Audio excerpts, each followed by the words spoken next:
एक बार की बात है, एक गांव में सोनी नाम की एक छोटी सी लड़की रहती थी। वो बहुत गरीब थी। उसकी माँ की तबीयत खराब रहती थी। एक दिन, सोनी बेटी मेरी दवाइयाँ ले आओ। सोनी गांव के वैद्य के पास जाती है और दवाई लेकर अपनी माँ को देती है। कुछ दिन ऐसे ही बीत जाते हैं, लेकिन कविता की तबीयत बिगड़ती जाती है। अब मैं क्या करूँ?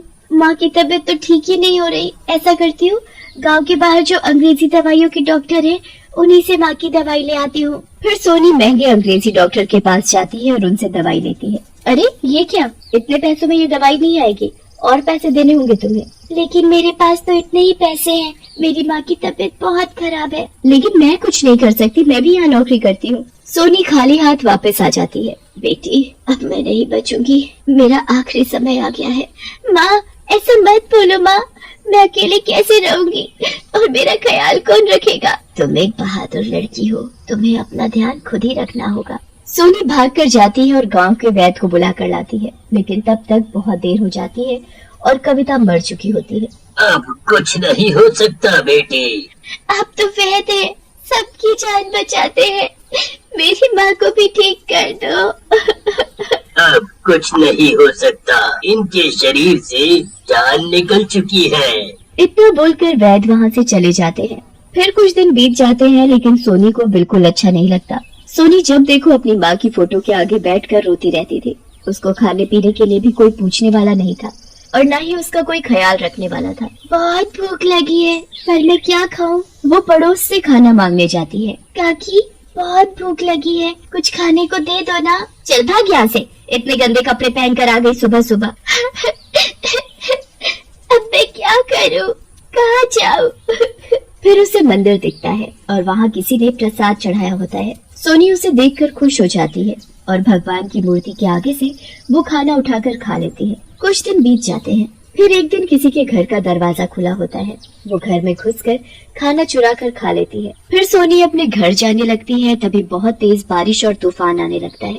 अरे मर गई रे, इतनी तेज बारिश, अब मैं क्या करूं? सोनी भागकर अपने घर जाती है, लेकिन तब तक वो देखती है कि उसका घर उस तूफान से टूट चुका है।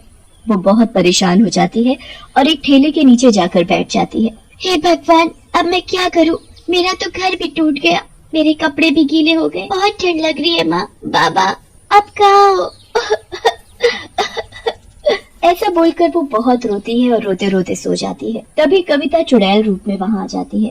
हे भगवान, मेरी बेटी की ये क्या हालत हो गई? कविता सोनी के सिर पर हाथ फेरती है और उससे बातें करने लगती है। सोनी, मेरी बेटी, ये तुम्हारी क्या हालत हो गई? पर अब तुम चिंता मत करो, मेरे पास बहुत सी शक्तियाँ हैं। अब तुम्हें परेशान होने की जरूरत नहीं है। तुम सुबह उठकर जो भी मांगोगी वो तुम्हें मिल जाएगा। तभी सुबह होती है और सोनी की नींद खुल जाती है। अरे ये क्या, मैं इसी ठेले के नीचे ही सो गई थी। लेकिन मुझे ऐसा लगा मेरी माँ आई थी। क्या मैंने कोई सपना देखा? माँ सपने में कह रही थी कि मैं जो भी सुबह उठकर मांगूंगी वो सच होगा। सोनी यहाँ वहाँ सब जगह देखती है, लेकिन कविता उसे कहीं नहीं दिखती। पता नहीं मैंने जो देखा वो सपना था या सच। माँ यहाँ आई थी, लेकिन माँ ने कहा था कि सुबह उठकर सबसे पहले मैं जो भी मांगूंगी वो मुझे मिलेगा। लेकिन मैं क्या मांगू? हाँ ठीक है। सोनी अपनी आंखें बंद कर लेती है और मांगती है, मैं जिस भी चीज को छू लूं वो सोने की हो जाए। और फिर अपनी आंखें खोलती है। कविता चुड़ैल रूप में सोनी को देख रही होती है। मैंने मांग तो लिया, लेकिन पता नहीं ये सच भी होगा या नहीं। फिर सोनी अपने टूटे हुए घर के पास जाती है और मैं अपने घर को छू कर देखती हूँ कि जो मैंने मांगा वो सच होता है या नहीं। सोनी अपने टूटे घर को छूती है तो वो ठीक होकर सोने का बन जाता है। सोनी बहुत हैरान हो जाती है। अरे ये क्या, ये तो सच हो गया। मतलब मैंने जो देखा वो सपना नहीं, सच था। फिर सोनी अपने घर के अंदर जाती है और सब चीजों को छू कर सोने का बना देती है। पूरे गांव में एक सोनी का ही घर था जो दूर दूर तक चमक रहा था। गांव वालों की भीड़ लग गई।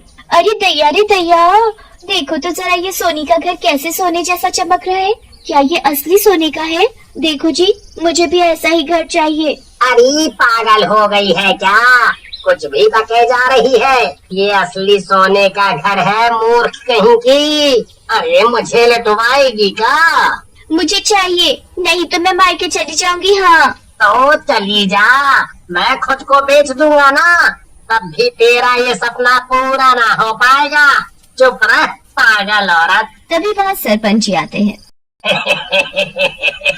अरे सोनी बेटी, ये क्या है? ये सब सोने का कैसे हो गया?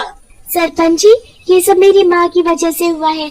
वो कल रात मेरे सपने में आई थी और उन्होंने मुझे कोई एक चीज मांगने को कहा कि जो भी सुबह सुबह पहले मैं मांगूंगी वो पूरा होगा। अरे वाह बेटी, ये तो बहुत अच्छा है। चलो बेटी, मेरे घर को भी छू लो जरा सा। नहीं काकी, मैं उस दिन जब तुम्हारे पास खाना मांगने आई थी तब तुमने मुझे भगा दिया था। अब मुझे किसी की भी जरूरत नहीं है। ए लालची औरत, तभी कहता हूँ अपने स्वभाव को जरा बदल। इतना अच्छा मौका हाथ से गया तेरी वजह से। उस दिन इसे रोटी खिला देती तो तेरा क्या जाता? बेटी, तुम्हें नहीं लगता कि तुम इस गाँव की ही हो और तुम्हें हमारी मदद करनी चाहिए? किसी एक बुरे गांव वाले की वजह से तुम्हें बाकियों को भी मना नहीं करना चाहिए। जब तुम्हारी माँ जिंदा थी तब इन सब गांव वालों ने ही उसे काम पर रखा था अपने घर, और उसी से ही तुम्हारा घर चलता था। अब ये मौका तुम्हारे पास है कि तुम अपने गांव को सोने का बना दो। सोचो, हमारा गांव सोने का होगा तो दूर दूर से लोग इसे देखने के लिए आएंगे। हाँ बेटी, मुझे माफ कर दो। अब से मैं तुम्हें कभी खाने के लिए मना नहीं करूंगी। अब से तुम रोज मेरे घर ही खाना खाना। सोनी सबकी बातों में आ जाती है और बोलती है, ठीक है, हे भगवान, मेरा ये पूरा गांव सोने का बन जाए। वही अदृश्य रूप में कविता सब देख रही होती है। अरे ये क्या कह रही हो बेटी? सोनी के बोलते ही गांव की हर एक चीज सोने की हो जाती है और ये सब देखकर गांव वालों की आंखें फटी की फटी रह जाती है। अरे बाबा बाबा, सब सोना, हर जगह सोना।